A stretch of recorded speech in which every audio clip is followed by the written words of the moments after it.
Salam and welcome to Black Boy Adventures YouTube channel. We are coming to you with our podcast at Kwaisa Bay in the Namaqua Coastal National Park. I'm with my friend and comrade Moemedi Kepadisa, who is here with us on this journey of our expedition through the park here on the west coast of South Africa in Namaqua. Welcome, sir. Thank you very much, my dear friend, and thank you for inviting me. It's only a pleasure. You know, I had a very busy schedule in January with the schools opening, the kids registering at university, but I've put all of that aside because I was excited about being on this overlanding journey with you, and I don't have any regrets about it. It's been an exciting, adventure. It's only our pleasure, sir, and thank you very much for having accepted our invitation. Now, for those who don't know, myself and Moemedi, we come a long way. Probably a friendship of over 30 years. Okay, just before we go on. Yeah. Don't call me sir. All right. I was never knighted by the British Queen. You and me are buddies. Yeah. And I'm here as your friend, so call me with my first name. And thank you very much. You are Aslam to me, I'm Moemedi to you. Or you are Dungwa to me, I'm Hured to you. Yeah. Yeah. Thank you very much. Thank you for the correction. You see, we are friends for more than 30 years. Yeah. And this formality of these channels and what one forgets that when you get into the mold of the recording, you then call your guest. But you are more than a guest. You are a friend. I'm part of the family. Yes. I'm in this traveling party. Yes. I mean, what does this thing of guest mean? I feel like I'm somebody that you have invited from Europe. Okay. And I'm just here. I'm part of the team. Good. No, thank you. Yeah. Thank you very much. Yeah. Now, Moemedi, like I say, Moemedi and I have been friends for over 30 years, probably 33, 34 years. Yeah. I met him when I was about 15, 16. I was in high school, he was at university. I was a leader of the Tanzanian student movement. He was a leader of the Tanzanian student convention. We both come from Kimberley, and when we started to know each other, we realized actually he played with my older siblings. Yes. My sister, to be specific, because my brother and the twins, the elder ones, they were actually his older brothers' peers and age group, so he played with Kopano them and Khalebale. But he played specifically with the sibling that I follow, which is the third one of our family, Eliza, and we call her Layu, and they were friends in Newtown. So actually the families, my family and his family know each other for longer than the 35 years or 34 years that we know each other for. So it is really a pleasure that you have come on board with us. Please tell us, Moemedi, how come that you are here with us? What happened? Well, I mean, my recollection is when you started developing this interest in overlanding. That's not what I'm saying.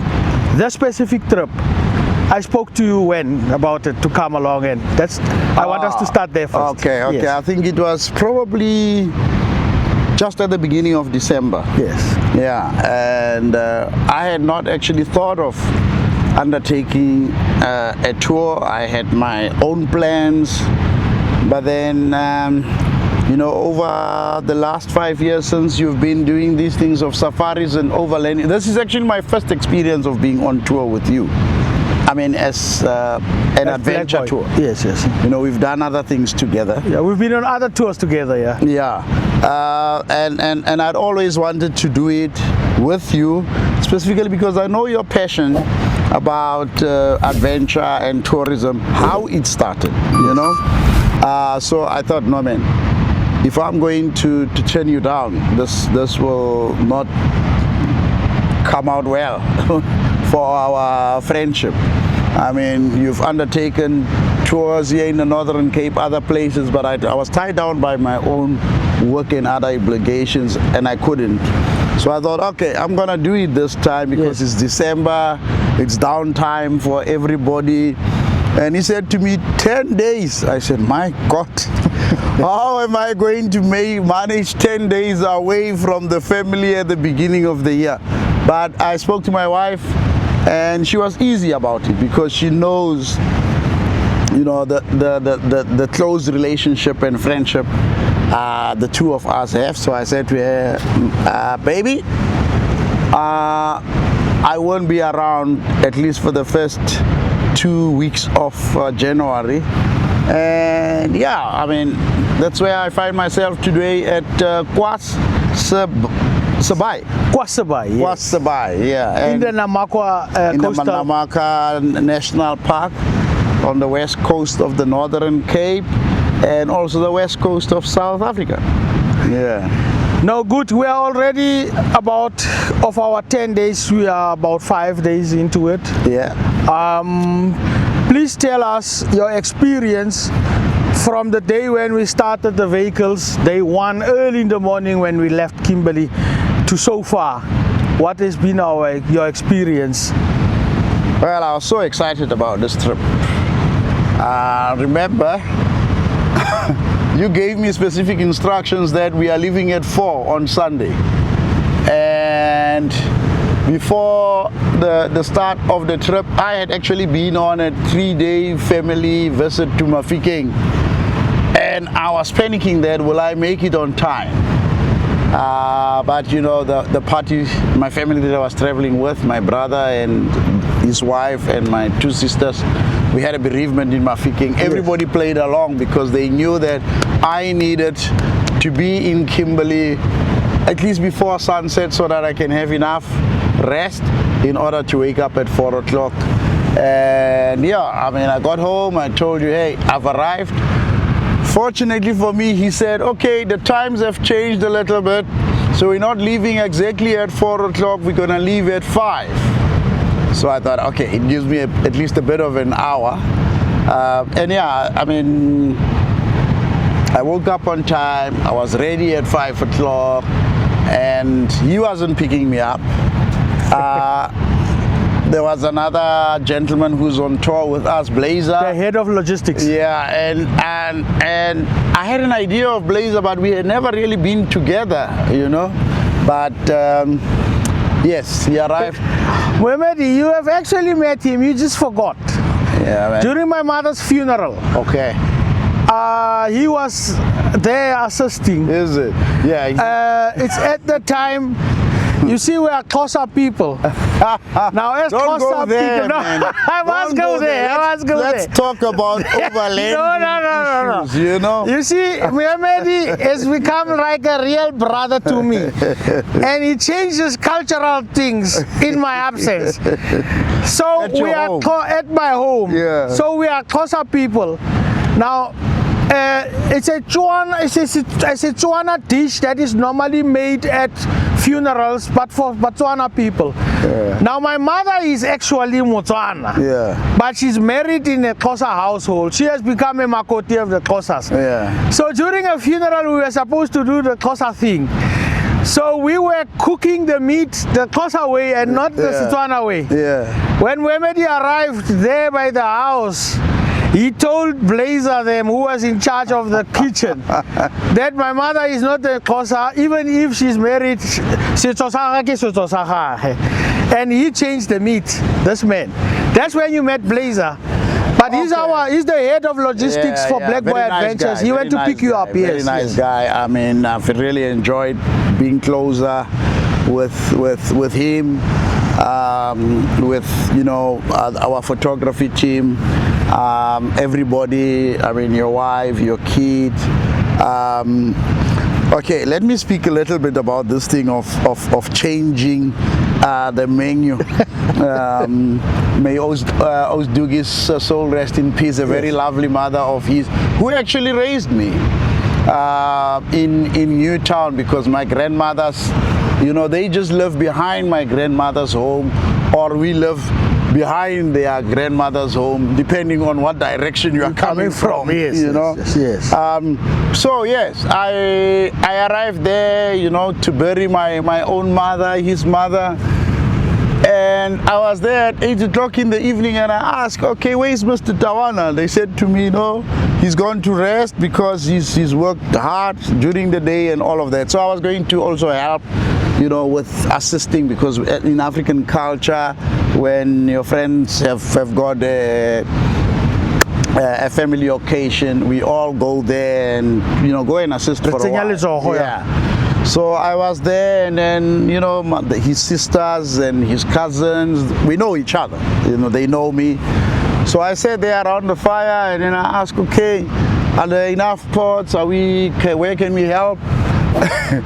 And then the issue came about that, the pizza kita nama and this and this and that, and I say, chotro guy. I just asked innocently. No, I want a chotro. So, okay, I just then advised that but Dugi Nilimo training must.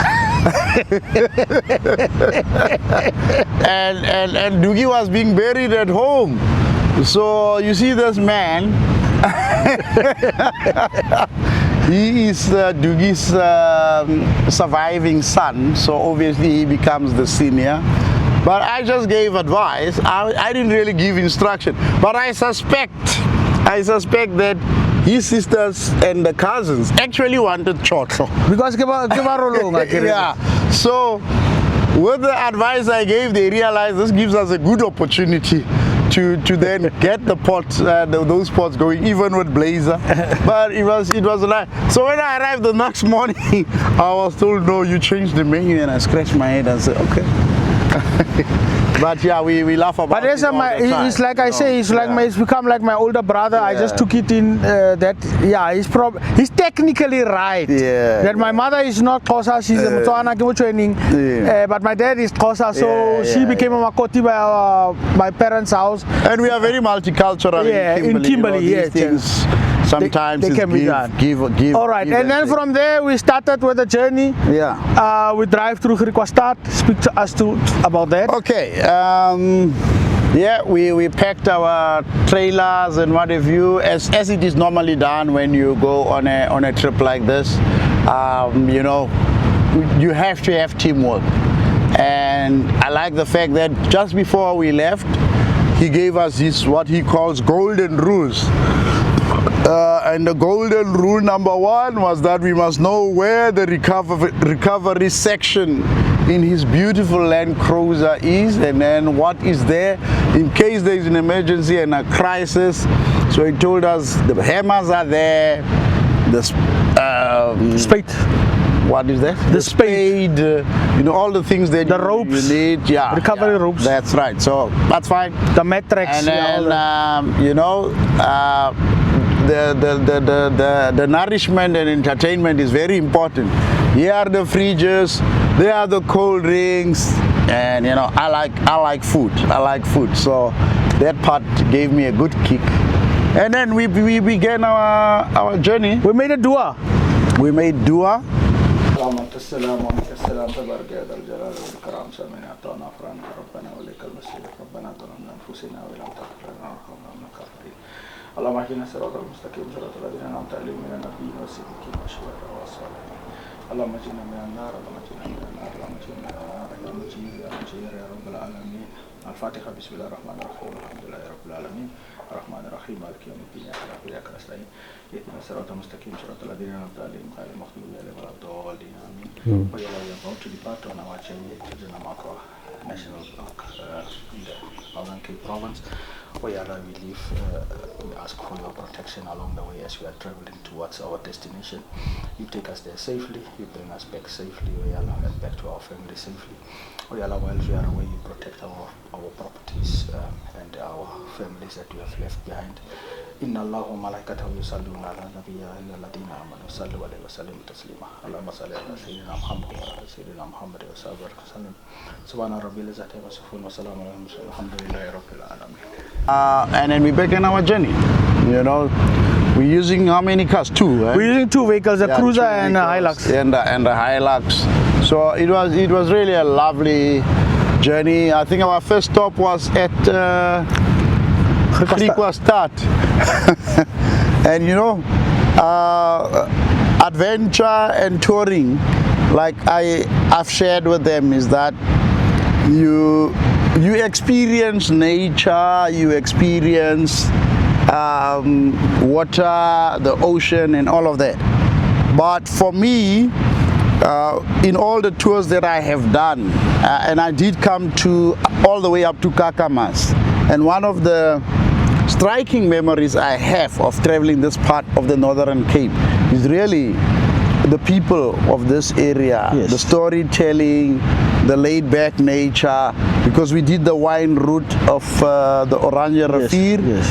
That was probably around 20 years ago when my brother was still here, living here in Uppington. In Uppington, yes. And I really have fond memories of that. But at Namaqua start, when we stopped, there were some young men sitting on the opposite side of the road, and that was my first light moment of the tour. One of them said there, he said, "Julle manne van die Land Cruisers, kan elke een van julle my R50 gee?" And I thought, there we start with our tour. But, There in work up now. yeah, so but it made it very interesting and fun. I think, what did we do at Namaqua start? We stopped and then I think we needed to buy something from the shop. I can't just remember what it was exactly. But yeah, we stopped and we got stopped some, just for 2 minutes. Of course, and I think we also had some drinks there. Yeah, that was probably the first drink stop. yeah, Yes. first drink stop. You know. And then we could get out a cold drink or water and stuff like that to drink. Yeah, it was Moemedi, Black Boy Adventures Tourism, we describe it in Setswana in the following way. Okay. We say Bojana Alaba BBA Keba Bato Dijalo Lidipoloho. Wow. You see, the tourism of BBA, of Black Boy Adventures, it's about the people. First. The people first. Yeah. Then the plants, then the animals. Or the other way around. Then the animals, then the plants. All right. Okay. So, in fact, I like it that way. Yeah. Then the plants, then the animals. Yeah, all right. Anyway, we have our preferences. Yeah, but people first. But people first. Kebaba, Bojana Laba, Black Boy Adventures.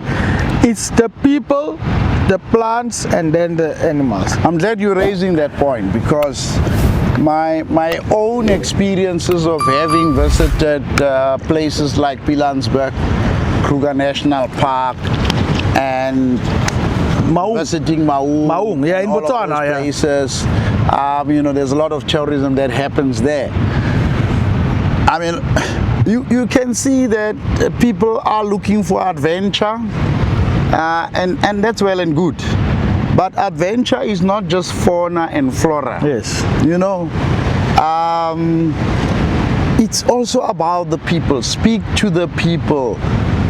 Hear their stories. Interact. Hear how they live. Those are the memories that will remain with you forever when you interact with people.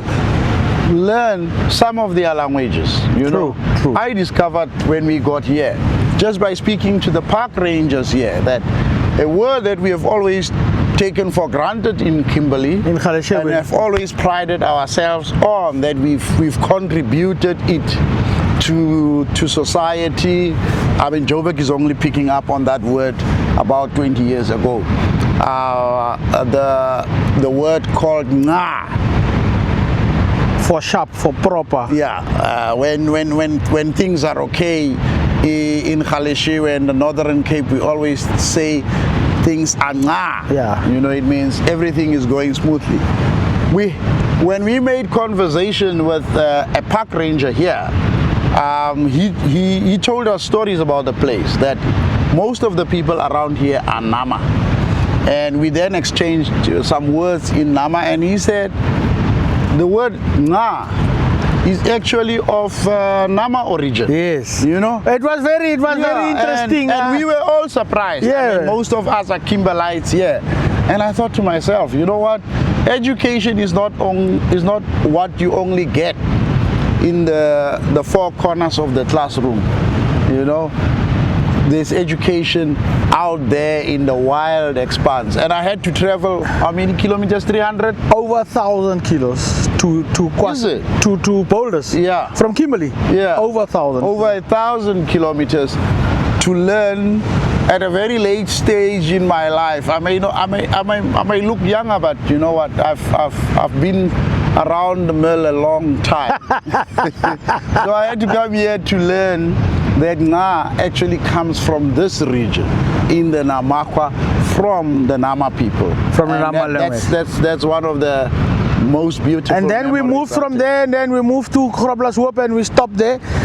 We needed the bathroom, you know, we're traveling with ladies, you know, we needed a bathroom, and we stopped and we met this white guy, Zander. What was your experience with Zander? No, Zander was just excited that, you know, he's meeting overlanders. I suspect a lot of people have been following our updates about this expedition. How did he notice? But he did say that he knows Black Boy Adventures. No, it's the other one. It's Nico, the other white guy who's following Black Boy Adventures. So how did he just saw Zander come to? He saw the cruiser. He loved the cruiser. Oh, he loved the. What was the words that he used about the cruiser? That is maar net mooi. Yeah, those are his words. Yeah. Okay. Mooi ding is maar net 'n mooi ding. Yeah. He marveled around that's how he came close to us. Him saying that. Yeah, he marveled around the cruiser. Yeah. Well, we must say the Black Boy Adventure cruiser called Musafir is beautiful. No, it is. So that's why I came on tour, man. But because you're my friend, yeah. Even if you had invited me on an old Ford or Dodge, you know, those ugly trucks with big noses. The classic. I would still have come along. All right. Yeah. Then we met Zander. Then the bathroom. Then we moved on. We stopped in Uppington because in Uppington we needed to make some. But before you move away from Zander, yes. You know, one of the things I realized about overlanders. And I know it with tourists when you are in national parks like Pilanesberg, Kruger National Park. You know, those places are so huge. Yes. Everybody's looking for a sighting, and now tourists always share information. They pin on maps about where they saw a lion, where they saw a cheetah. So I realized that with overlanders, they always share information about the place. He said to you, there's some canyon that we can pass at, isn't it? Was he the guy? He wasn't the guy. Yeah, but someone else told us about that canyon. Oh, okay. But he shared some information. He shared some information. What are the places of interest, where you should start? He comes from Aghanes, that guy, which is in the Namaqua. All right. Yeah, so he knows the area. Okay, I wasn't part of the conversation, but I just heard him giving you advice about, you know, how to. He was telling me about more the road condition. What is happening there. Okay. And then Uppington, we stopped. We bought some few refreshments. Then we moved on, and we went to Springbok. Yeah. Tell us about our experience. How did we miss the gates at Hoogap? By a whisker. And yeah, you know, Uppington is my home. My brother lived there for almost 20 years. But because I'd been to that place so many times, I didn't want family. I still have family, you know, my nephews and nieces. I didn't call any one of them because I did not want to disrupt this excitement that was building up in me. I thought that I saw them in December. They were at home in Kimberley. Now I'm on this trip. And then, we headed to Springbok. But before Springbok, Camus. And you know, there's those eilanden there in Kakamas, Canon Eiland and those eilanden, yes. And I really love those two towns. That's the furthest I have come. Camus. Is it not Kakamas the last one? It's Camus first and then Kakamas. Then Kakamas, Yeah, the furthest I have come to this place was Kakamas. towards the Okravis Falls, Yes, because yes, we yes. went to camp there. Yeah. I think 30 years ago, we went to camp there. So passing there, you know, my memories were triggered. Yes. And then I saw that the wheel. canals, beautiful, lovely canals. They still use the canal system. Is it in Kamos, eh? Yeah. Kamos, lovely canal system.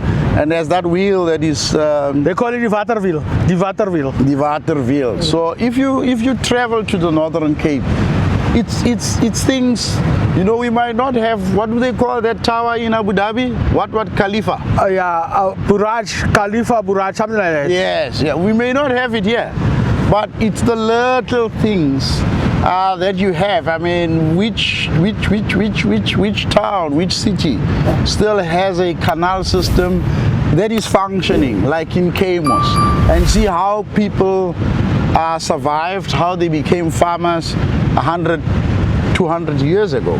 Those things can still be found in Northern. And as we were traveling, we were speaking between the vehicles on the two-way radios, telling each other of this what place we are of picking interest. up, Yes. what we are observing, and that makes it exciting because we keep exchanging. You know, you will not notice everything. Maybe the first vehicle might notice, but you've traveled this route a lot. So as we were driving, you were pointing out to us, check on your left.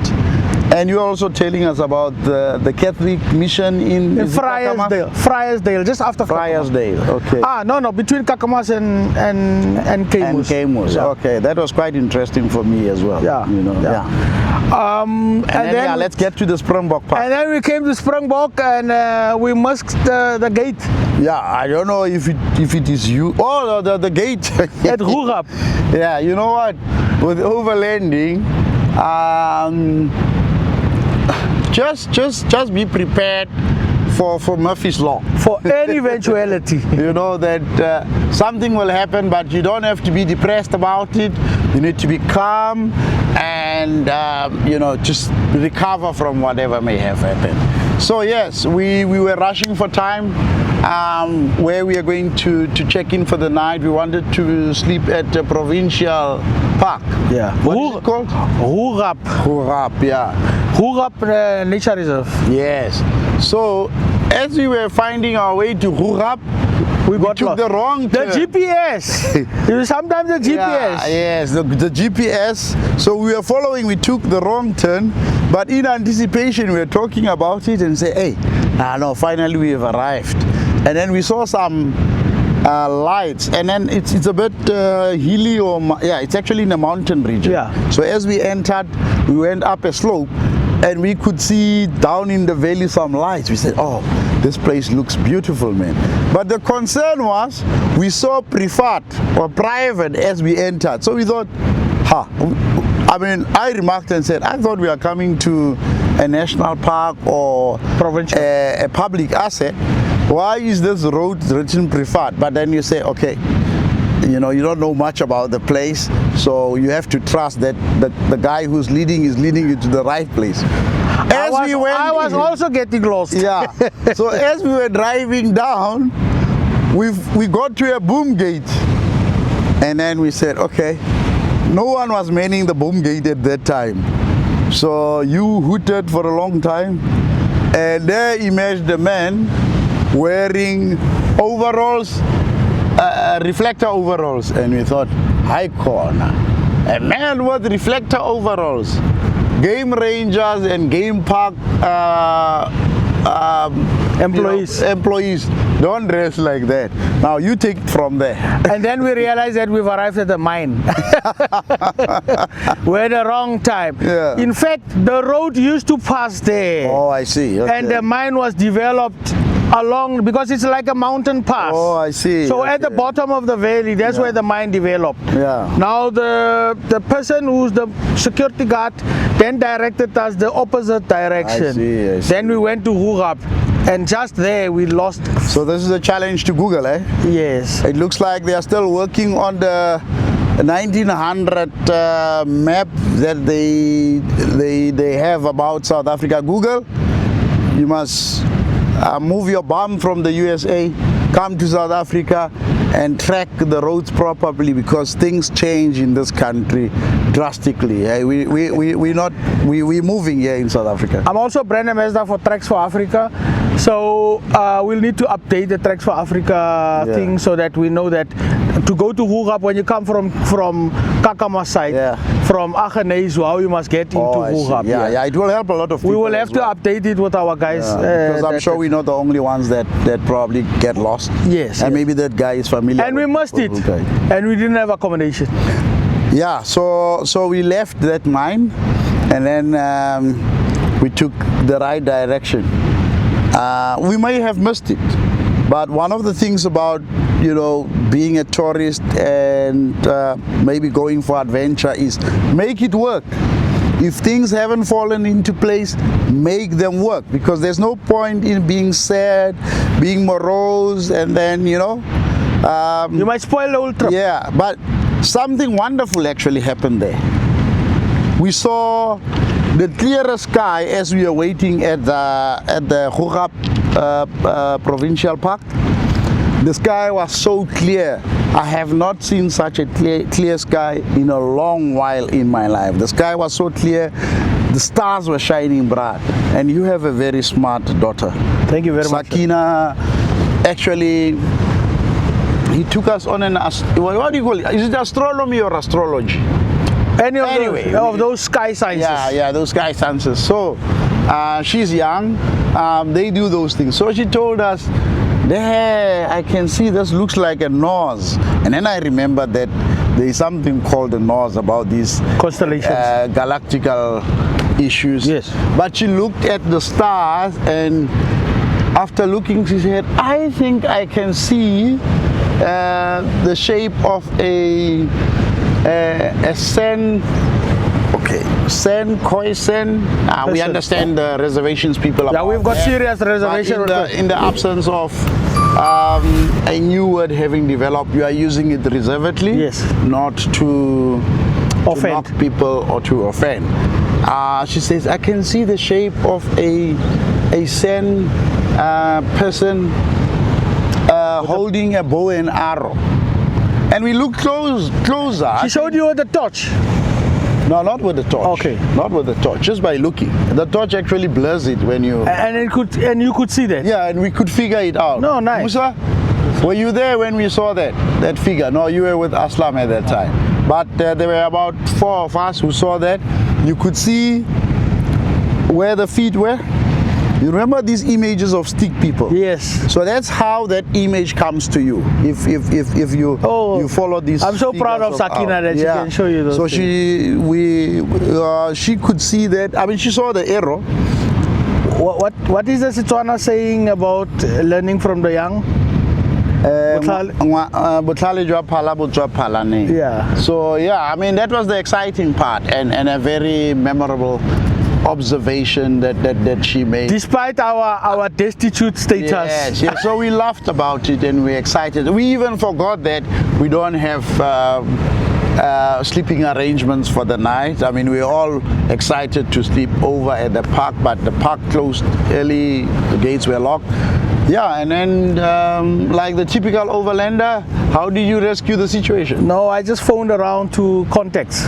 All right. Because what makes overlanding exciting, and myself and Musa are the traveling party most of the time in Black Boy Adventures, is that constantly we create contacts all the time. Yeah. And contacts came to our rescue actually. Yeah. I phoned one of the people who works in the administration of Black Boy Adventures. Okay. That person now phoned the contact. Oh, I see. And then that contact got us into Springbok Inn. Springbok Inn. And which was a lovely accommodation. We slept, we rested. Yeah. And then the following day we traveled to Port North. And after that, only to realize we've got a problem that we needed to sort out for the trailer.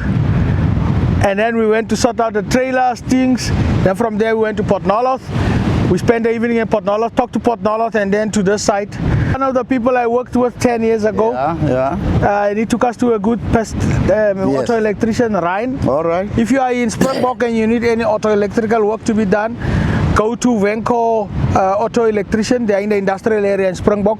You meet a gentleman there by the name of Van Rijn. His name is Van Rijn. All right. Oh, And the then Venco guy. a nice guy. And then again our plans change. We're supposed to drive from Springbok to Kleinzee immediately. Where did you get that advice to change our route?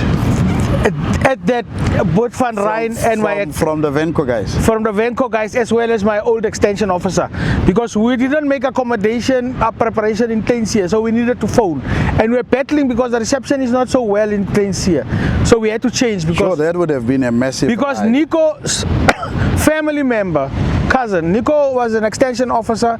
He was one of the young men which we put together when I just started as a director for farmer support in the Northern Cape, Okay. where we wanted to employ local children. You know, if you come from Rimfastmark, we And you've done well with that, eh? yes, and we stabilized the unit because we had a lot of attrition, professionals coming from other provinces. Outside of the province. Yeah, they are not used to the culture, to the And language. They just come here, get a and- promotion, and get then a they go. position, Yes. and then they go back. So we then, he was part of that cohort. There were about 25 young men and women who we employed directly from university. Or if you are not at university, would go to schools in the Rimfastmark, in Richtersveld, would take the best mathematics students, physics, biology. We send them to university to train as agricultural scientists, and then they come. Though that cohort, 95% is still working for the department. Such a sad thing that our Northern Cape Department of Agriculture lost a passionate and knowledgeable man on agricultural sciences and extension like you. But anyway, that's a story for another day. Eh? Thank you very much. Yeah. So yeah, that is what we did, and he was one of them. I just phoned him and said, Nico, ek is Springbok, ek het 'n probleem, ek nodig 'n auto electrician. He took us there. We fixed. We tell him the problem of accommodation. He said, nee, gaan Port Nolloth toe, los het Kleinzee. My sussie werk by die caravan park.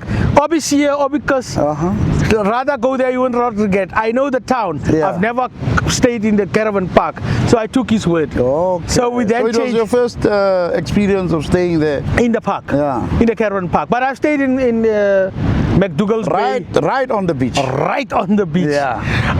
And then we changed our plans. We drove there. What a beautiful drive. We went over the pass. Yeah. Talk to us about the pass. The Moemedi. what is it called? Ananas. And the nose pass. Yeah. I never actually imagined that we have passes in the Northern Cape. We've got lots of them. Is it? I love the name and the nose as well. What you find is that most of the names here are names, are words that come from the Nama people, the Khoisan people, the Griquas, the Damara, and all of that. Some of them, yeah. So yeah, I laughed on the nose. So Ananas is between Steenkop, the town of Steenkop, and Port Nolloth. Yeah. And then we stopped over there. There was a beautiful viewing point, and it was for the first time that we took pictures of our traveling party. Okay, he's just behind the camera now, but we have a very efficient and professional camera person. King Moose, say hi to everyone. Hi, come on, raise your voice. Sound excited. Hi everyone. Yeah. So he's very efficient. You know, he can pick up places for the right shots. He also does drone camera shooting. So we stopped there. We were relaxed, and Musa here connected his drone. We took pictures of the area and the group pictures, the traveling party pictures. I hope he's going to share them with the viewers. And It's part of the video, else. yes. Yeah. So yeah, that was lovely. I loved Ananas Pass. Come to the Northern Cape, people. Visit this province. It's off the beaten track. And the temperatures are very, very, very mild. You'll love it. And you know what? It's summer. You need to be in an area where it's nice and hot. I mean, for me, Springbok, I thought Springbok is as hot as Kimberley and Uppington, but it's nice and It's more towards the coast, remember. and temperate. So if you want clean, less populated beaches, no need to travel to those other towns. You know which ones? I'm not gonna call them by name. We have a coast here in the Northern Cape. We have beautiful, clear beaches. I don't want to get ahead of myself. I don't want to get ahead of myself. But my favorite coastal place and bay or beachfront here. Should I tell them? No, we'll come to that. All right, thank you. And then we went to Port Noloth. We spent everybody was waiting for us. Nico's cousin had arranged everything. We stayed in the park, caravan park, for one night. Clean, beautiful ablution facilities. We could shower. We made food there. We had electricity. Everything is beautiful. We could charge up our equipment. We spent the night. We had a beautiful breakfast, and then the following morning we then left, and then we came to the park now. But what makes the stay at Port Noloth special is that, for me, that's officially where the overlanding started. Because we did not sleep in chalets, we did not sleep in hotels. It was the first time where we slept outdoors and pitched our tents. And everybody then chipped in. From Sakina to... Yes, everyone who was in our travel party. Those who were responsible for preparing the food, they went there. Those who are responsible for pitching the tent. And that's the whole thing about overlanding. It's teamwork all the time. I mean, if you want to make the place exciting for you, we don't have Egyptian mummies here, people. If you come to overlanding, unless of course you are Sakina, whom we can't really get to convince not to keep bugging everybody about her lip gloss, which she keeps losing from time to time. But you know, she can be forgiven. She's a young girl, sure, but you know, she's crazy about her lip gloss. She says even in the bush, even in the wild, a lady must always have a lip gloss. But the point about Port Noloth is that that's when we officially started our overlanding. We prepared our own food. We pitched our own tents. We slept outside. We saw the stars and the skies at night. And there were about 3 or 4 other campers. Yes, there, in the park, in the caravan park. In the caravan park, yeah. All right. Then we woke up the following morning. We prepared our food, breakfast. We had a good breakfast. Actually, we didn't prepare breakfast. We ate the previous night's food. There was still a lot of food left. Or the one that we had left over from Springbok. Yeah. And then we traveled, and then we left Port Noloth. Yeah. Before we left Port Noloth, we went to the garage to fill up our vehicles, because now we're coming into where there's we fill up water and everything. We made sure we have enough supplies of everything. Please tell us something about Nico. Nico, as I walked into his shop, he recognized me. Yeah. The Afrikaner guy. Yes. No, I think he said to us, he's been following our expedition, I think from day one. He actually said he welcomed us into... Yeah. So we did some Facebook postings. I don't know, you do a lot of social media, maybe it was on Instagram or other places. It was on Facebook. Oh, okay. Yeah. So he says he saw the updates there and he welcomed us to the Richtersveld, is it?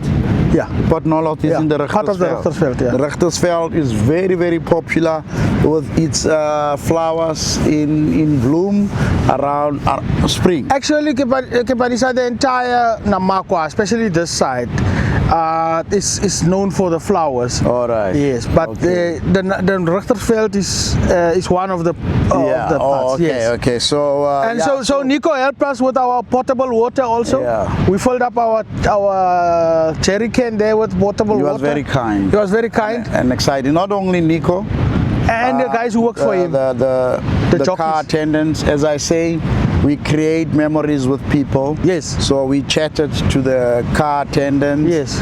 And they were excited. We actually,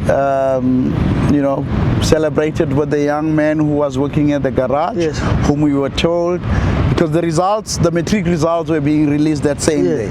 So the guys told us, this guy has just passed his matric. Yeah. So we are excited. And he was in full uniform. Yes. So I had a little bit of a chat with him to say, okay, what do you plan to do? And He said to us, no, I want to continue working and study part-time. Not a bad idea because we don't know what the socio-economic conditions are at home. But he looked like a very responsible Good. young man.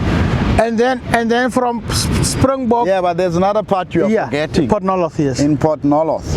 So after filling in our, I think there's another word for it, but for now, the water tanker. But have an idea that it's not a separate tanker that we are pulling. It's just a 60-liter container. It's heavy, so we placed it on top of the trailer.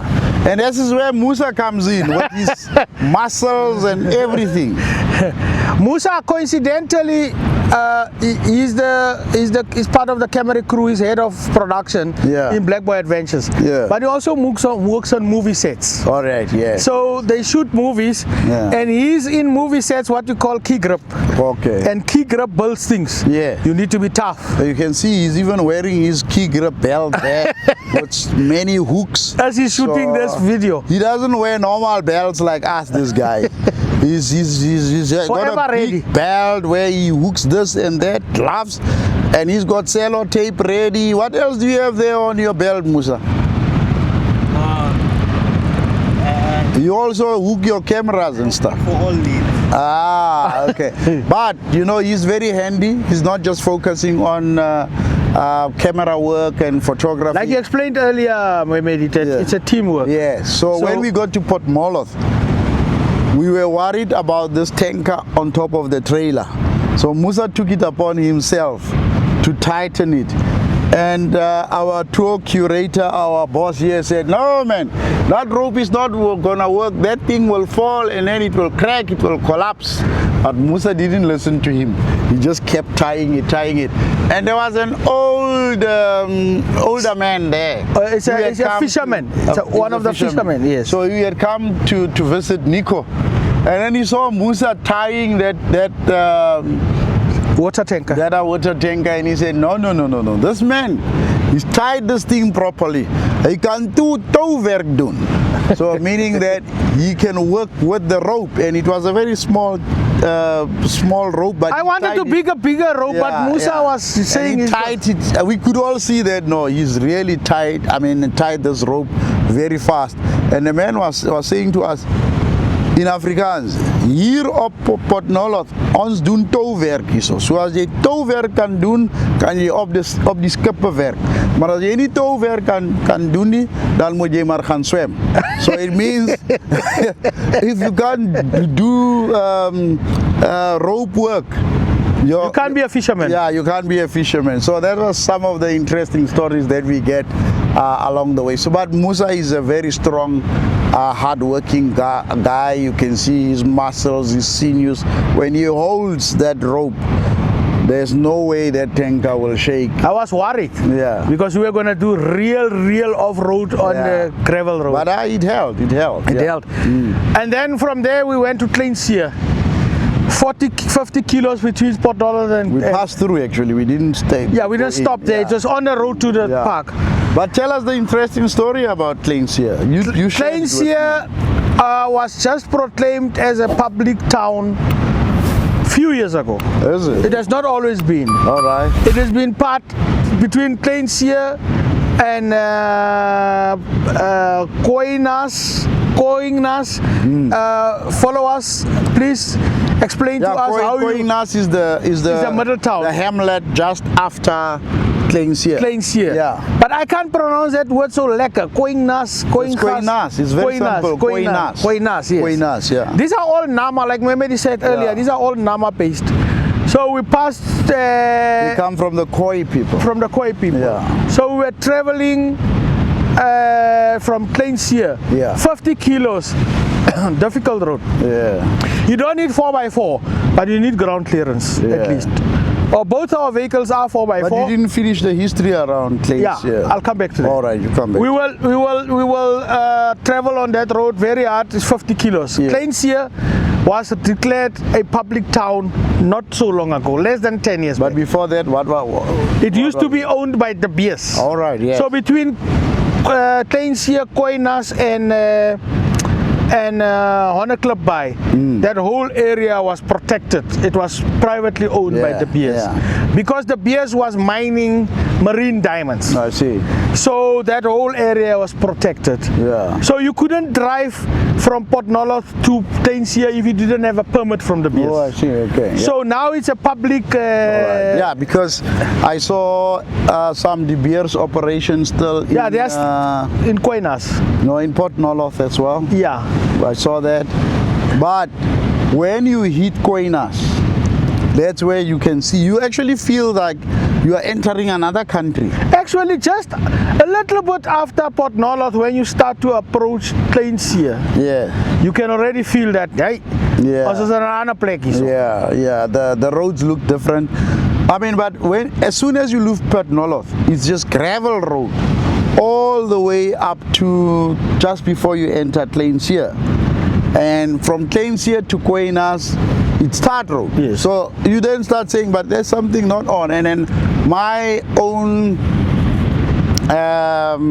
perspective was Assessment, that yes. probably that was the road that was being used, because Quainas and Tainsia, it looks like they were the two major operations. Because when you hit Quainas, I think there's still a mining operation. Somebody said they saw a Transhex. Yeah, Transhex. The other mining company, but I think Transhex was probably part of the BS. But what I saw, there is that little boat there. Yes, It's written DTC. yes. So DTC, as Kimberley boys, we know that it means Diamond Trading Company. Company, yes. So it then Which says was owned you- by De Beers. Yeah. So it then tells you. But those are some of the things that you notice. It confirms what it was. And when we go to Quainas, having traveled to some of the countries where you have to present your passport at the border, Quainas feels like you are at a border post. Yes, it does feel like that. Because it's got offices this Yes. side, you stand this side, there are rails this side. So I think like you say, it was probably a private area. So everybody that passes there Had to get a permit. had to be inspected, had to get a permit, because as you say, this was where the diamond mining was happening. Yes. But there's still some diamond, mines. It looks that like operate, some yeah. mines. It Because- might not be De Beers, but it's some other smaller mines.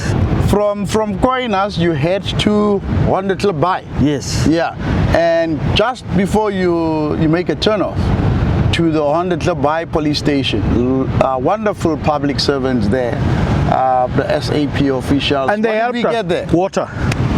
We got Was our. it grey or white? No, in between. You kept telling us about grey. Yeah, we were saying and that is the tap water. It's Yeah. not for drinking. We use it Yeah. for other purposes. Washing But when we ourselves. get here, then we swapped it around. In fact, what he had called the grey water is what people like more. Yeah. Yeah, but Lo, I really want you to talk about your experience at the police station. That was a lovely. We met a young man by the name of Constable Clayton van Skalkwyk. Yeah, This young man, only to find out he comes from our city. He's from Kimberley originally. from Roodepan. From Roodepan to be specific. Yeah. And he's been posted here over 1,000 kilometers. Yes, yeah. On the coast at Honor Club Bay. Yeah. Very friendly. Yeah. He helped us before he realized Yeah. he's from Kimberley and we are from Alright, Kimberley. okay, So it means it's his nature. Did we pay for the water? No, it's government water. It's part of our taxes. It was within his right. It was within his right to refuse. I don't think so, but The water belongs to the police station. They're probably paying for it. I don't know. But maybe they realize we are in a travel Yeah. and tourism area. Yeah, and we need water. I'm just saying that's the perspective I have. Okay. That they were kind enough to help us. I wouldn't know, but we want to tell the National Commissioner, General Fani Masemola. Are you gonna write to him or are you gonna call him? No, I don't have his number. Maybe write to him. He's got a very good. You committed yourself in front of TV. Please, when you meet Mr. Black Boy Adventures the next time, ask him if he did follow up with the commissioner. We will tell the commissioner that he's got a very good constable in Honor Club Bay. Yes, yeah. Very remote. Rural on the coast here, town. yes. It's not even a town, it's a hamlet. Honor Club Bay. Yeah. And he helped us nicely. I don't know if platteland towns is a word that we can use for coastal towns. But yeah, it's a typical Platteland dorpie. Yeah. Right, and then we traveled from 100 Club by, and then we came into the park. We met the park rangers. Yeah. They welcomed us in, they signed us in, and then we went to your favorite spot. Yeah. The first camping of 2 nights. Yes. Please tell us about that place. Wow. We went to Boulders. Huh? Boulders. Cheers. My favorite place, and I can't even say it properly. Okay. Boulders by. Not boulders. Boulder by. I all along assumed that you have to put an S, but I checked it, it's Boulder by. What a wonderful, wonderful place. So far, it's been my most beautiful experience of all the places we have been to. We have camped, and they've also been good, but there's always one which tops them all. And for me, Boulder by tops them all. What I like about the campsite at Boulder by is that in the first instance, I fell in love with the boulders, the big rocky outcrops that are much more visible from the campsite. So I think everybody that comes to that campsite, They are looking for that. they go to the boulders. But there is a dune on the left side which hides also The beach. the sandy beach. So Boulder by has got 2 wonderful features that you are looking for. A lot of people don't actually think that or they don't appreciate the value of rocks along the coastline, but they make the most beautiful sound at night when you are sleeping. In fact, when we were planning this trip, Yeah. and then I was looking at the Tracks for Africa map, Yeah. and then I said, when I saw Boulders by, I said, this must be our right. first. Oh, you Yeah. are attracted also by the boulder. Yeah, by the boulders. I would just imagine when the sea hits against the rocks. Yeah, the boulders. the thundering Yes. noise it makes. Or at night, you'll just feel like We spent 2 nights there. Even during the day, okay, the sea is not as calmer. as I say as angry during the day like in the night, but at night you can really feel that those waves are pounding those rocks. Yeah, that was exciting, and we spent 2 nights days there. Yeah. 2 nights there, and it was a wonderful experience. Yes. Please, if you come into the Namaqua, you must be self-sufficient. It is wild camping at its best. Yes. The only thing they offer you is an envirolu. Yeah. And they shade and they protect Lovely, you. clean. They protect you against Yeah. the wind Yeah. by a crawl-like Yeah. structure. That's all. Yeah. The rest, you must bring your own tents. You must bring your own water. You must bring your own electricity. Yeah. You must bring all of that in. But a wonderful, wonderful experience. Wonderful place. I think the toilet, the envirolu is very clean, Kepadisa. Wow, very clean. At first, I had reservations because it's a long drop toilet. So I thought, long drop toilets, sometimes they are not clean, they are smelly, there's flies. And I got into those bathrooms there, and I felt like I could sit for another hour in there because they are so fresh. It's probably the cleanest part. And the good thing is they are built with the natural resources of the area. Yeah. Stone and sand. Yeah. Moemedi, while you're sitting in the toilet, could you feel how The breezy they are? Yes, that's why Because they are built of natural material. If you are sitting there helping yourself to a number 1 or 2, you are not in a rush to go back. Like some of the toilets that we use in the cities or in the other villages. Yeah, and they are big. You've got leg room. You've got, man, it's wonderful. You've got to come here, people, to experience. Don't believe everything that I say. Come and experience it yourself. Mr. Moemedi had a need to also, whilst we were there, Kepa, we were camping there, he had a need to go and view some other places. Yeah. He then went and took one of the bakkies, only for the man to bog down.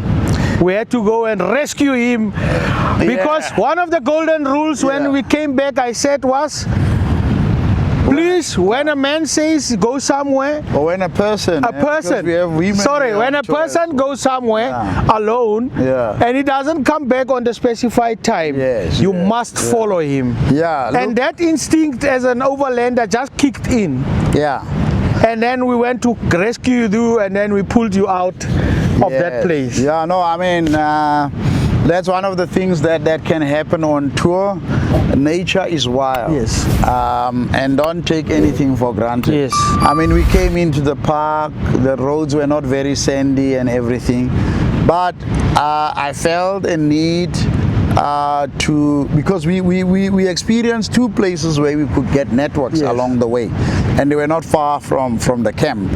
But the day before, or was it the same day? The same morning. Two rangers came and they said, yeah, no, there is a place. We wanted to confirm with them, is it right what we saw there? They said, yeah, you can get network Reception, yeah, at the point here about 4 or less kilometers. So because I needed to download information because of some other issues that I knew I had to answer to, or to at least update people on, so I said, can I use the bar key to just go to that network so I can download and then see if they received my message and all of that. Yeah, hot. So I drove nicely there, got to the spot, and then I could see that the network is starting to improve, to pick up. But I thought, okay, let me drive a little further from the place is called Spoegrivier Grotte. Yes.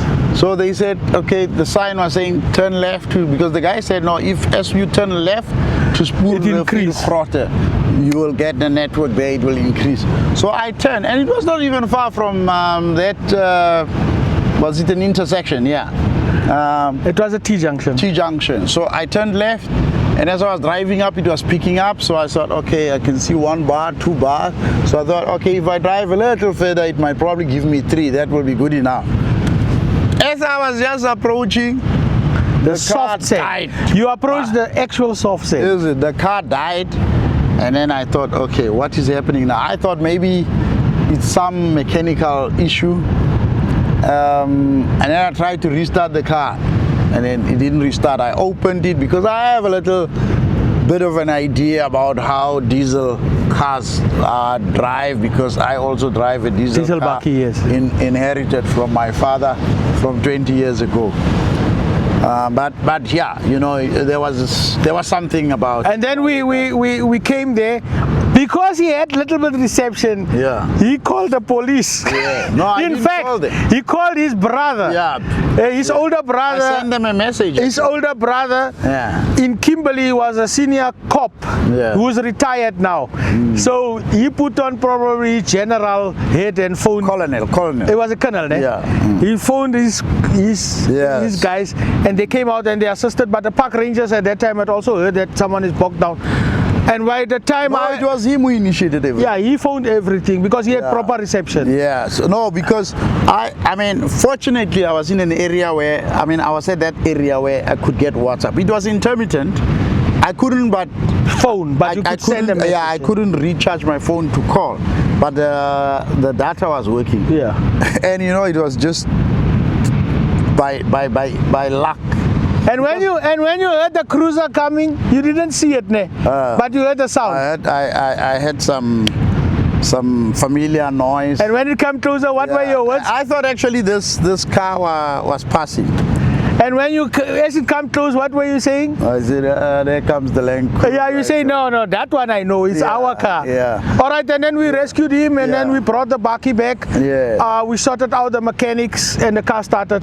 Yeah, but we have to also have to acknowledge the kind service once again. Of SAPS. From the 2 officers. It wasn't just, what's his name, you said? The guy from Scalbrick. There was also a Constable Manuel. Constable Manuel, a lady. Again from 100 Club by. But you know, the service was actually good throughout. My brother phoned, I sent him a detailed message about where I was, what is happening, what's the time, and all of that. He got that message, and the first thing he did, I think, probably phoned Kleinsie. I said to him, because I didn't remember the name of 100 Club by. I said, Kleinsie is probably the nearest police station you can call. He called them. Things here called me. Then said, Mr. Kepadisa, we are here. We hear that you are in park and you have a bit of a problem there. We got your message. Please don't panic. We got the message, and one of the things that I think I did better was to remain calm. I didn't panic, but I didn't just wait for the police. I also tried to work the elements of the car, because the car was it seemed was like the starting, problem but was it a wasn't- battery. Yeah, Yes. it wasn't cranking. So, but I remained calm, and then she said, just stay there, we'll try and rescue you. And you know, it's reassuring when a police officer calls you back. She called me twice. She called you The twice. second time when she called, she said, Mr. Kepadisa, thank you, this is what is going to happen. I think the nearest police station to you is 100 Klip by. I've called them, I've alerted them about your challenge. They have accepted, but they said they will only reach you in about an hour or 2 hours time. So But reaching, they will come. yeah, at least it was reassuring that way. So I was thinking to myself, if the sun sets, I'm inside my bakkie, I lock it up, and lala pansi. But Yeah. the But they were instinct very calm, very kind, Yeah. responsive. But you pulled me back to camp, Yes. which was the good thing. So as we were waiting in camp, we saw the park rangers arriving. and they sorted out. our Yeah, and problem. then they said, look, we got the message. I think my brother phoned the national park. So the nice thing is I had given them detailed direction. Yes, So good. they went exactly. They had actually gone to the car, saw it there, but there was nobody at the car. And they knew that I mean, in the message that we were camping. Fortunately, the guy at reception, the one that we met Yeah, the first Heinrich. time, Heinrich, they called Heinrich because he manages this section of the park, and then he said, no, I know you are talking about, it's probably the guys with that beautiful Land Cruiser. So they came to Boulders Bay. I was rescued at Spoegrivier Grotte. I didn't get to the Capes, and I have the police and the park rangers and my friend here, Dungwana, for having responded, and I'm safe now. You didn't call me. I didn't respond to anything. I responded No, I didn't call to the you. golden rule. It was just instinct. Yeah, which that says my that- friend has been missing. For Yeah, you were supposed to be back in an hour. Yeah, And you were not back in an hour, so we Yeah. thought there must be a problem. Yes. But that was good thinking on your part, and Yes. it shows your experience about overlanding. And you know, like we say, this is nature. Anything can go wrong, and you need to always be present in the moment and be alive to those things. You But can't just take it for what I could granted. see is that we must allow you to actually drive the bakkie so that you get more training on the 4x4 driving. But not here. You no, yeah, we must somewhere give, else. we must give you one of the bakkies to drive as we Yeah. go to our next campsite. And, you know, when you came, you said, you probably bogged. I said, my God, what is the bogged? All I knew is somebody getting bogged down. So I said, oh, okay, this is probably the real Four- meaning of the word. It's yeah. 4x4 speak. Yeah. So I really think you must get that training here. So you must drive one of the bakkies on 4x4 and on the sand, and then let's see you don't get bogged. Well. So that next time when you're alone with your bakkie and your family, you don't get bogged. I don't think I'm rid of that trauma yet. So I don't want to suffer a double jeopardy. So that can wait. I want to enjoy my trip and my tour there. But yeah, it's something that And then we left Boulders Bay Yeah. yesterday, and we traveled. We went to the colony. Speak to us about that. yeah we Along the coast, we were traveling on the coast. Yeah, we were driving along the coast, the 4x4 trails, lovely 4x4 trails, lots of experiences out here in nature.